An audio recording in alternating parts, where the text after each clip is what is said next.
దానికి స్పష్టత లేనటువంటి పరిస్థితి. విద్యార్థులందరికీ కూడా విద్యా భరోసా కార్డు 5 లక్షల రూపాయల విలువైనటువంటి విద్యా భరోసా కార్డు ఇస్తాము. మరి విద్యార్థుల గురించి పూర్తిగా ఈ ప్రభుత్వం మర్చిపోయినట్టుగా కనిపిస్తుంది.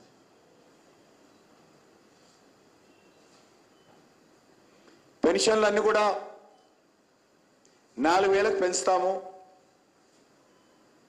అది కూడా జవాబు లేనటువంటి గ్యారంటీగానే మారిపోయింది.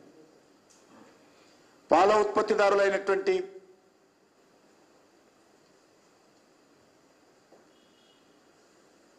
వ్యక్తులకు, కుటుంబాలకు ప్రతి లీటర్కు 5 రూపాయల బోనస్ ఇస్తామని చెప్పారు. ముఖ్యంగా నిరుద్యోగ యువత ఈరోజు తెలంగాణ కోసం పోరాటం చేశారు. తెలంగాణ వచ్చిన తర్వాత కేసీఆర్ కుటుంబాన్ని గద్దె దించడం కోసం కూడా తెలంగాణ యువత, ముఖ్యంగా నిరుద్యోగ యువత నిరంతరం పోరాటం చేశారు. కాంగ్రెస్ పార్టీ నిరుద్యోగ యువతకి ఇచ్చినటువంటి గ్యారెంటీ కూడా గారెడీగానే మార్చేసింది. నెలకు 4,000 రూపాయల నిరుద్యోగ భృతి ఇస్తామని చెప్పి రాహుల్ గాంధీ సమక్షంలో నిరుద్యోగ యువతకు గ్యారెంటీ ఇచ్చారు.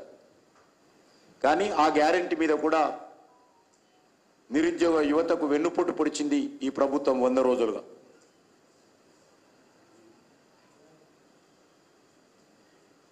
అమ్మాయిలందరూ కూడా స్కూటీలు ఇస్తాము,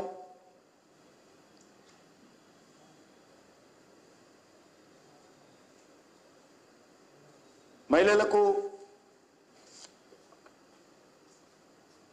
అనేక రకాల సహకారం అందిస్తామని చెప్పారు. నిరుద్యోగులకు 10 లక్షల వడ్డీ లేని రుణం ఇస్తాము. 100 రోజుల్లో స్పష్టంగా మేనిఫెస్టో పెట్టారు. 100 రోజుల లోపల 2వ దశ గొర్రెల పంపిణీ కార్యక్రమం చేస్తామని చెప్పారు. విత్ ఇన్ 100 days అని చెప్పారు స్పష్టంగా అందులో. కానీ గొర్రెలు ఎక్కడ పోయినాయో, గ్యారెంటీలు ఎక్కడ పోయిందో, అది ప్రగతి భవన్లో ఉందా, సెక్రటరియట్లో ఉందా, ముఖ్యమంత్రి గారి ఇంట్లో ఉందా తెలియని పరిస్థితి ఏర్పడింది. దివ్యాంగులందరూ కూడా 6,000 పెన్షన్ అన్నారు. దీంట్లో ఏమాత్రం ఆలస్యం చేయడానికి వీలేదు.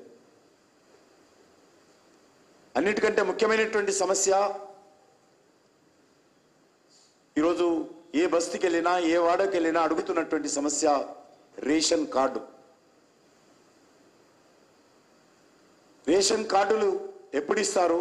ఇస్తారా, ఇవ్వరా? రేషన్ కార్డులు ఇస్తే ఇచ్చేది బియ్యము కేంద్ర ప్రభుత్వం. కానీ కేంద్ర ప్రభుత్వం బియ్యం ఇస్తా ఉంటే ఉచితంగా మోడీ బియ్యము. రేషన్ కార్డులు ఇవ్వడానికి గ్యారంటీ ఇచ్చి ఈరోజు ఈ ప్రభుత్వము పేదలకు బియ్యం రాకుండా అడ్డుకునేటువంటి పరిస్థితి ఏర్పడింది.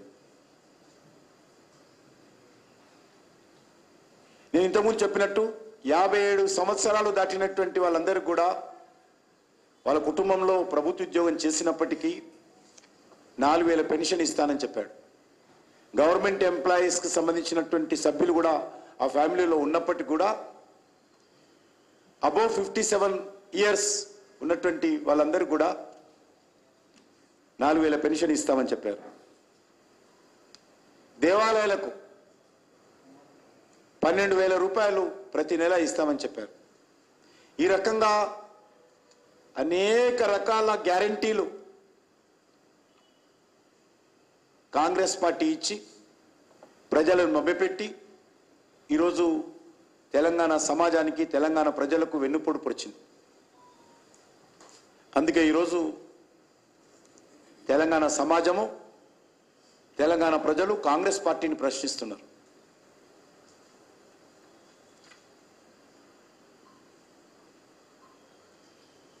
అందుకే భారతీయ జనతా పార్టీ ఈ రోజు నుంచి ప్రశ్నిస్తున్న తెలంగాణ పేరుతో మేము ఒక క్యాంపెయిన్ నడపాలని నిర్ణయించుకున్నాం.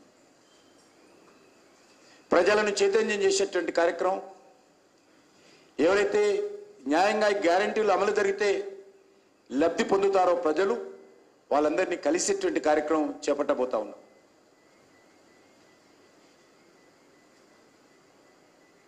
ఏ గ్యారంటీల పేరుతో అయితే ఎవరైతే వెన్నుపోటు పొడిచారో,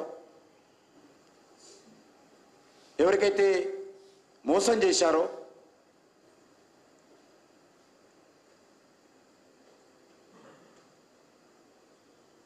ఆ ప్రజలను కలిసే కార్యక్రమము, వాళ్ళతో ఈ ప్రభుత్వాన్ని ప్రశ్నించేటువంటి కార్యక్రమానికి